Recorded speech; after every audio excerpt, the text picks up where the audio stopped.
Hi, it's Fionna Gossling from Royal LePage, and here's what happened in Burlington real estate in March 2020.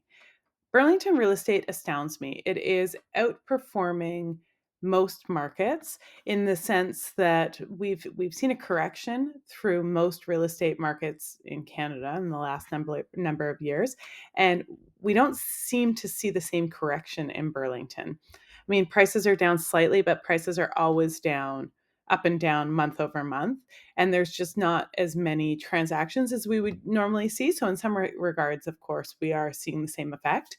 But when you look at this graph, this is looking at the average sale price of property, at the average sale price across all property types year over year. So there was a huge jump in 2020, and there has been very, very little correction in the Burlington market for the other years, which is kind of special. Um, Last month, both our average and our median sale prices were up slightly and have been for the last 4 consecutive months. Now, this graph is always going to go up and down, but I mean, the average and median sale price are both on the uptick, which is quite interesting to see there. We had 207 sales. Um, Historically, I mean, not in 2025, but pre 2020, 2021, we would have typically have seen more transactions. So the buyer confidence is the same as it is everywhere else in Canada, but number of units available have stayed relatively low. So there's only 3.2 months of inventory, which is a balanced market. It's actually a buyer's market. Our average sale price is up a little bit month over month. So the average sale price in Burlington last month was just under 1.1 million. The median sale price was up 972,000, and our average days on market was down month over month. So, I mean, all things considered, we're in the spring market in Burlington, which is not true in all markets across the GTA. Now, if we look at how we did March 2026 versus March 2025, what's going on? We had the same number of sales. We had essentially the same number of active listings.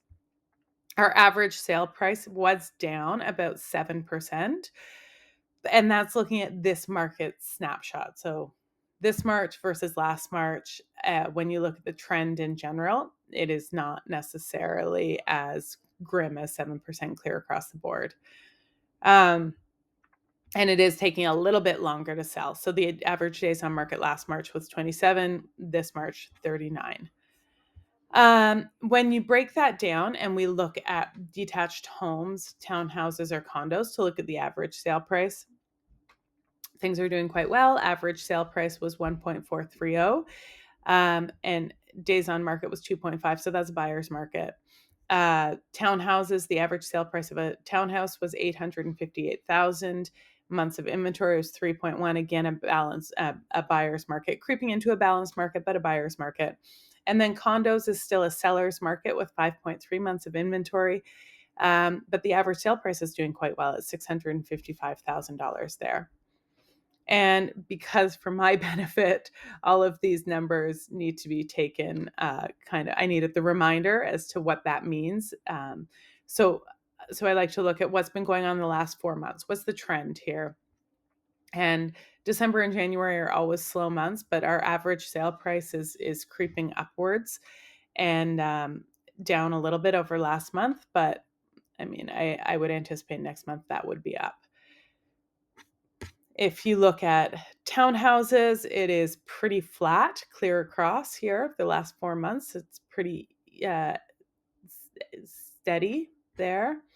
And the condo prices are again fairly steady. It was low in February, but we had lots of months of inventory. If you look at our months of inventory, we had 9.3 months of inventory then. So lots and lots to choose from, with very few sales.